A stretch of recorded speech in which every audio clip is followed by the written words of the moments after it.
After I had, of course, got out of the service, I worked for the government, you know, as a test pilot on various different particular aircraft. While I did that particular activity, I was asked if I would mind working on some simulators, and I thought that was a good idea, good for my future, so I did.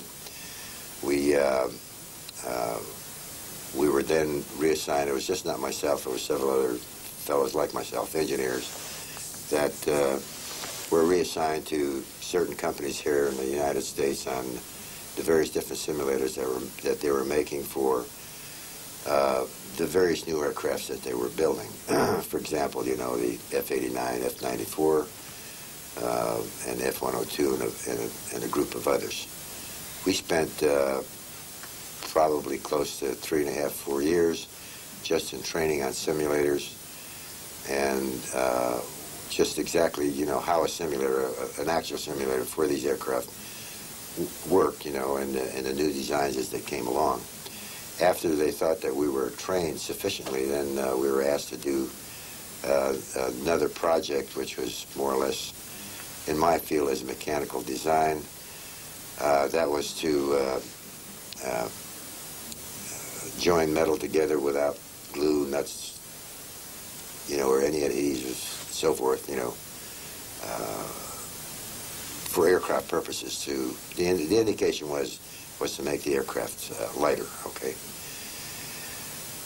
This of course was several years going on. In the meantime, of course, security classifications were going on, you know, as far as we were concerned, and just the individuals that were going to work on these particular projects before going to the actual facility where I had done this activity. We developed this particular process of joining this material. It took quite some time, over a period of about 4 years. And then it was indicated to us that we'd go on a special project in New Mexico, which we did. And it was about 3 or 4 years after we had gotten there that we found out that these were simulators that we would be engineers on simulators for flying discs. Those, one particular project I worked on associated with that disc was several years, of course. It's very time-consuming in a translation of scientific data as provided to us by the grays, a specific type of gray.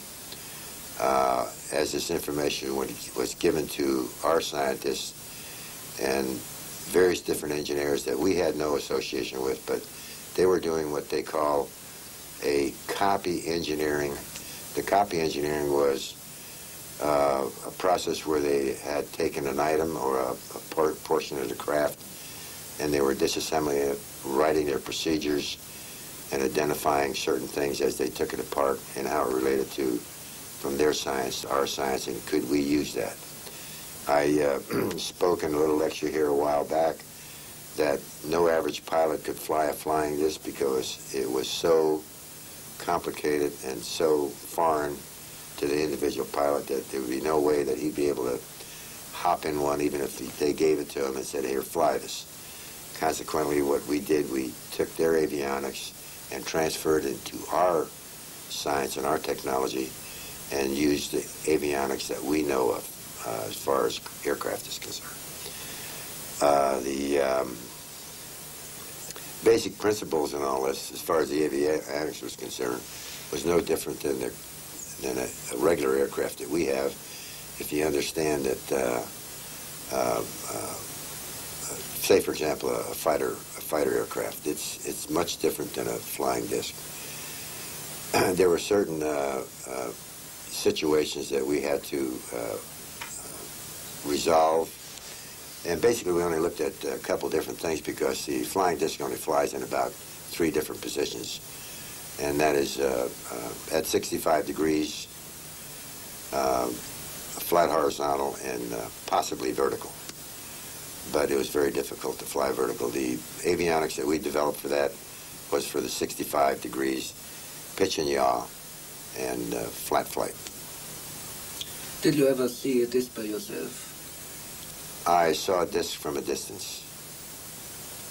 Can you describe Not it? up close. Can you describe it? If I was describing a disc for you so you'd understand what we're looking at, if you did see the Bob Lazar poster, very, very similar.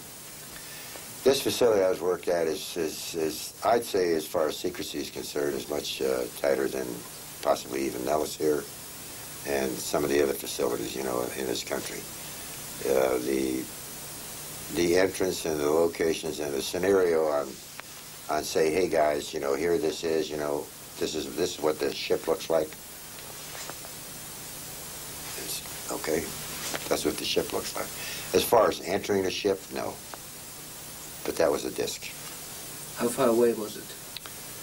Oh, I was, say, 10 or 15 feet away. Was it flying or standing on the ground? It was just sitting on the ground, on its belly. What did you feel in the moment when you saw it? What was your impression of it? I had, my impression was, as an engineer, was just great. Have you ever seen any aliens? We were introduced to grays that were associated with the project, but they were, I could say that in the time that I spent, maybe I've seen the grays a half a dozen times or more, but no more than 10 times, I think. But they were on, the reason that we saw them was actually for us to get used to being associated with them, okay? It's no different than, say, going to Africa and seeing a bunch of pygmies and, you know, looking at those people for a while, and then, you know, this is a little different than that, but it's the same situation where you're seeing something that's a little bit different than us sitting in this room, you know, talking right now, with their features and their makeup and that kind of thing.